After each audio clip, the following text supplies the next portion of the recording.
ஏடி சீதா, இந்த கடையில் டீ சூப்பராக இருக்குது பார்த்துக்க. அப்படியே பால் திக்காக சக்கரை கரெக்டாக போட்டு தர்றாங்க. வேறு எந்த கடைக்கு போனீங்கனாலும் நல்ல கழனி தண்ணியாட்டம் தான் தருவாங்க. டீ சூப்பராக இருந்தால் இன்னும் ஒரு அண்டா டீயை கூட வாங்கி மடக்கு மடக்குன்னு குடி.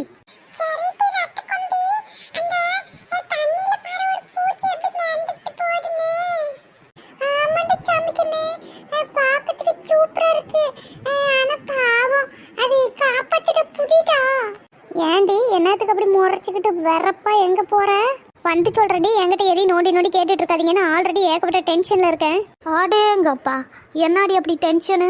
இந்தா ஒரு வாட்டி தண்ணி மடக்குன்னு குடி, டென்ஷன்லாம் பறந்து போயிடும்.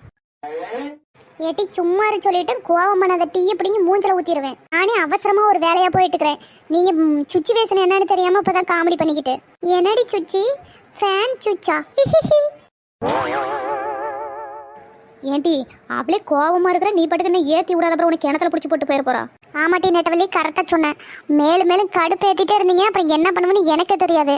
சும்மா இருந்துக்காங்க, நான் போயிட்டு வந்து எதாவது பேசிக்கிறேன். எனக்கு இப்போ டைம் இல்லை.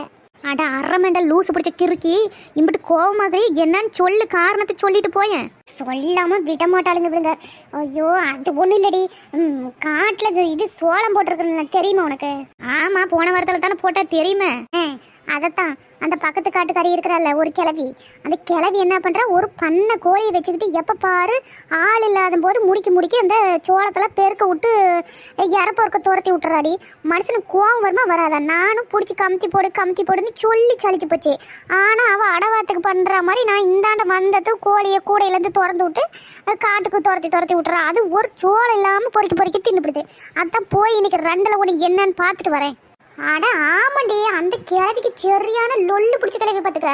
ஆள் இல்லைன்னா அப்படித்தான் பண்ணுறா. வேணுக்குனே துரத்தி விட்டுட்டு மற்றவங்க வெள்ளாமை எல்லாம் வீணடிக்கிறதே அந்த கிழவி தான். அப்படி கோழிக்கு இற வாங்கி போட முடியாதவ என்னத்துக்கு அவளை கோழி வளர்த்திக்கிட்டு இருக்கணும்? அப்படித்தான் பண்ணுற. பக்கத்து காட்டில் என்ன போட்டிருந்தாலும் திங்கடிச்சுட்டு அவ பாட்டுக்கு எனக்கு என்ன தெரியும் அப்படின்னே தான் உட்காந்துக்கிட்டு இருக்கிறா. அதைத்தான் இன்னைக்கு போய் என்ன ஏதுன்னு கேட்டுட்டு ஒரு வழி பண்ணி விட்டு வரேன். நானும் போனா போட்டும் வயசான கிளவியாச்சும் வம்பு இழுக்க வேணாம், அதுக்கிட்ட போய் என்னத்த வாய் கொடுத்துக்கிட்டுன்னு பார்த்தா அவள் சும்மா இருக்க மாட்டேங்கிறா. டெய்லி அப்படியே தான் பண்ணிட்டு இருக்கிறா. எங்கள் தோட்டத்துக்குன்னு ஆளுங்க வேலைக்கு வந்துடக்கூடாது, பொறுக்காமையே கிடப்பா. அப்படியே வேலை முடிச்சுப்படி தான் ஆளுங்க போனால் சரி.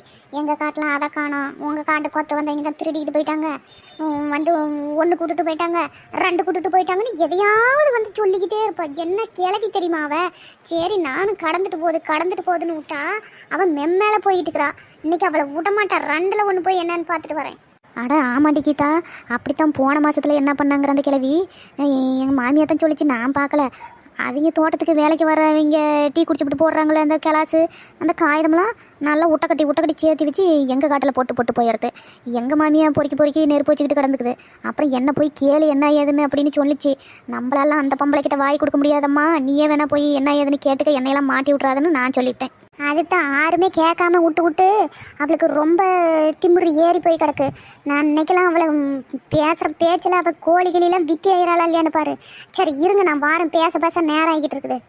சரி போய் என்னன்னு கேட்டு வா. அண்டு நல்லா போட்டு வாங்கி விடு, அப்போ தான் அவள் சும்மா இருப்பா. அதெல்லாம் நான் பார்த்துக்கிறேன். இன்னைக்கு அந்த கிழவி என்ன நிலமை ஆக போகுதோ யோசிச்சாலே பயமாக இருக்குது. அவளை நல்லா நீ உசுப்பி ஏற்றி விட்டுக்கிட்டு நீ எதுவும் கேட்டுறாது, ஏன்னா உனக்கு பிரச்சனை வந்துடும்ல.